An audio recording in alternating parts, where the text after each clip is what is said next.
What's up, y'all? It's your girl, Darlisha. I'm coming at y'all with something a little different today. I'm coming at y'all with a story time, something based on actual events. Like, I have wrestled with telling this story because I don't want to vilify anybody, but at the end of the day, the story is based on real events. So let's just get right into it. Y'all know, those of y'all that's been rocking with me, the 47 subscribers that I have, that have been rocking with me, y'all know that this was a leap of faith move in LA. I didn't come here with any money, blah, blah, blah, blah, blah, blah, blah. Y'all know. So the first place I was living, I stayed downtown LA. I stayed there for 3 months. The kicker of that place was that I didn't have a key. So I was oftentimes waiting on somebody to get into the garage, waiting on somebody to that had a key to let me into the building, oftentimes chasing people down like, hey, excuse me, I don't want to bother you. I live here, but I don't have a key. Can you let me out? Like, it was oftentimes like that. So I stayed there for 3 months. I stayed in a room, blow up mattress, for 3 months, actually, 3 months. I stayed there for 3 months. Then I saw someone who had a familiar face. Hey, are you so and so and so? Yeah, I'm so and so and so and so. Oh, okay. So I asked this person, do you know anybody that is renting a room? They said, I don't know anybody, but I have a den and it has a door, its own door closed off. We could talk about the price for that. We talked about the price for that. I moved in there. I stayed there for 3 months. Was it 3 months? Yeah, 3 months. November, December, January. 4 months. I stayed there for 4 months. Why did I have to count that out on my hands? But anyway, so I stayed there for 4 months. And so I remember I was getting denied places left and right. Because y'all, and this is the thing, I was not comfortable living with anyone else. Okay. Renting a room, especially when you don't really know the person, tiptoeing around a place, you're trying to stay out the way. I was getting up at 6 a.m., leaving. I would go to the gym. I would shower at the gym. And I'm paying to live here and I'm just going all day. So I wasn't comfortable. And so, I was not having a good time finding a place. In LA, it's hard to find a place. If for an apartment building, if you're not working with at least $2,000, it's hard to find a place. One place, y'all, I went to go get like a money order or something like that. By the time I came back, somebody else, I was going for maybe 30 minutes to an hour. By the time I came back, somebody else paid their first month's rent and security deposit and signed the lease. That's how fast apartments go. And if you're somebody that has a budget that's like close to $1,000, close to $1,300, you're gonna have a hard time finding a place. You're gonna find a place, but man, it's a hustle. Like, finding a place here is a hustle. And then the other part of the hustle is just that a lot of apartment property owners and property managers, they taken chances on people in the past, and those people have broke their lease and moved because they couldn't afford it anymore or something like that. And people lie about working places and income. So I get it. So I just kept getting denied places. And then I remember I told the girl, I said, you know what? I'm having a hard time finding a place. Can I stay until March? And she said that I could stay until March. And she increased the rent for March.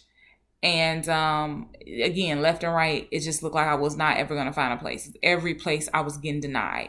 And so I wound up, I think maybe like the third week of February, I asked her if I could have like 2 weeks into March or something like that, just because I can't find somewhere to live.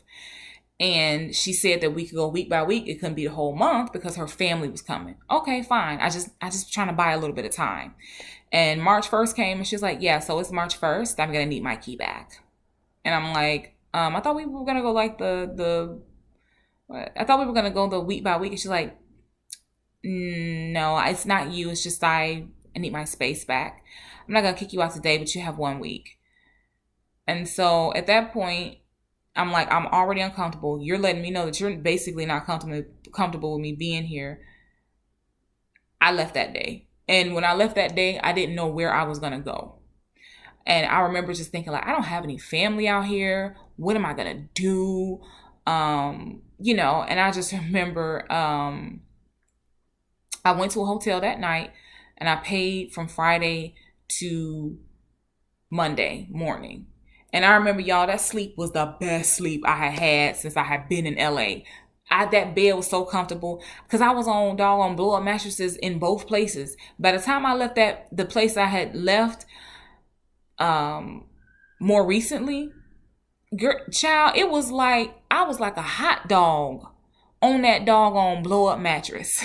Okay, just squished right in the middle. I was so but that was the best sleep. That was the best sleep I had since being out here. And so I wound up staying there until Monday morning. I remember just thinking, like, okay, God, this is on you, because I'm working with a limited amount of money to just get into an apartment with the security deposit. I can't shell out a lot of money at this point for, where I'm going to live this week. So I remember Monday, I was just kind of driving around like, I don't know what I'm going to do. I don't know what I'm going to do.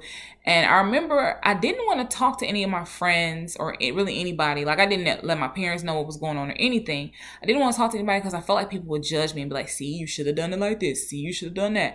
And so I remember my friend called me and she's like, yeah, what's up? Like, what's up?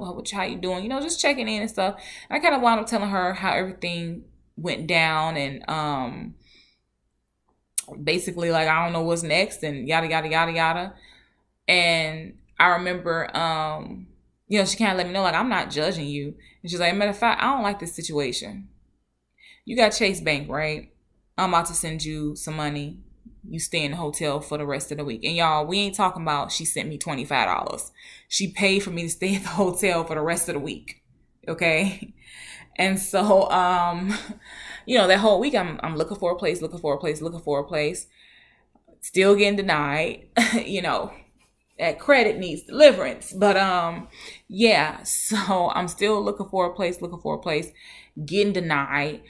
And I remember I went to one of my friends' houses and I said, I need to put my stuff, just, if you could just hold on to this for just a little bit. I need to just, I have this stuff in my car. I can't have all the stuff in my car. I didn't even tell them everything that was going on. They didn't know at that point, like, that I was living out of a hotel, because I was just trying to get in and get out because I was under so much stress.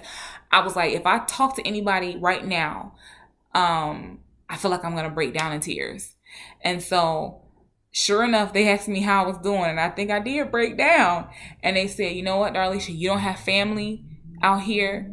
You need to make family. You need to get your California family. I can help you. If you need the extra security deposit, let me know. Whatever it is you need, because we ain't gonna have you just out here like this, And so then I think I searched that Monday. I looked at 3 places and I applied for them. Kicker is, one place I had seen since January. I kept passing it up because it was not what I wanted to pay. I was looking for, like, y'all, as close to $1,000 as I could get. I was looking for as close to $1,000 I can get. So this place wasn't in the range that I had set at all. And it just kept appearing. And I kept passing it up. But I finally gave in and looked at it. And I remember when I first came, the property manager showed me a lower unit. And then she also said, oh, we have one at the top that's also open. And I remember she showed me the one at the top that was also open. And I was like, when I saw it, I was like, this is it. Like, I like this. This is it. And I was a little hesitant in applying for this place because, it was outside of the range I wanted it to be. But this is the place I wound up getting. And whereas other places denied me, approved me on conditions, it said you're going to have to pay first, last, and security, and you need a cosigner. I needed none of that for this place. I didn't need a cosigner. I did not need first, last, and security. I only paid first month's rent and security deposit. Y'all, this was God. And I'm so thankful. Y'all, I am so thankful. And God's grace is, oh, God is always in control. People think they in control. God is always in control, okay? Always. And so I remember when I moved in, I slept on the floor the first night that I moved in here. Okay? But it was my floor. Okay? It was my floor. It felt good. And so I remember I called my friend and I told him, like, yeah, I just moved in, blah, blah, blah, blah, blah, blah. And he was like, do you need anything, Darlisha? And I said, I ain't got nothing here. And he said, do you need a refrigerator? I said, yeah. Bought me a refrigerator.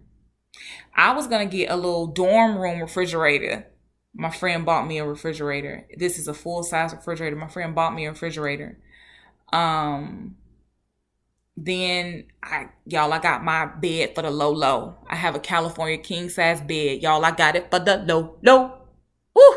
Y'all, I got it for the low, okay? And then another friend of mine, she called me like, yeah, how are you doing? Blah, blah, blah, blah. I told her I moved into my place. She said, how can I be a blessing to you? I said, well, I need some appliances, help us out like that. And she's like, okay, I'm gonna get you a microwave. She brought me a microwave. So it was just like every time I look up, from the hotel to the security deposit to the friend buying me the refrigerator, the microwave, how I got the television that I have. Y'all, it's just like, I can only explain that it was God's grace. People was calling me, trying to see how they can help me. And it just felt good because it was like, that feeling of when everything was falling apart. Like, y'all, I thought everything was falling apart. I thought, okay, I'm not telling my parents, but by Friday, if things ain't changed, I am going to have to tell my parents and I'm probably going to have to go back home. And I could just remember riding in my car, not knowing where I was going to go, not knowing where I was going to sleep at night, and thinking I couldn't have come this far just to come this far. Like, this can't be the way that my journey to LA ends. Like, come on now. So, yeah. Wow. So that's the story time, y'all. I tried to condense it, make it a little bit shorter. I'm going to update y'all with some other stuff that's going on because I got some stuff coming. Okay. That was lame. But, yeah, I got some stuff coming. And, yeah. And for all of my dreamers, that's what I'm going to call the people. No, my dream chasers. All my dream chasers, Dar's dream chasers. Just remember, man, just keep going. Just keep going. Things will work out. You just gotta stay the course. Even when it's hard, it's gonna work out. And I think what I've learned too is just that during that time, everything felt like it was falling apart. Everything, because I'm like, I have nowhere to go. But everything fell in place too. So sometimes when things look like they're falling apart, it can be a divine orchestration and things actually be coming into play. So until next time, y'all, I'll holla.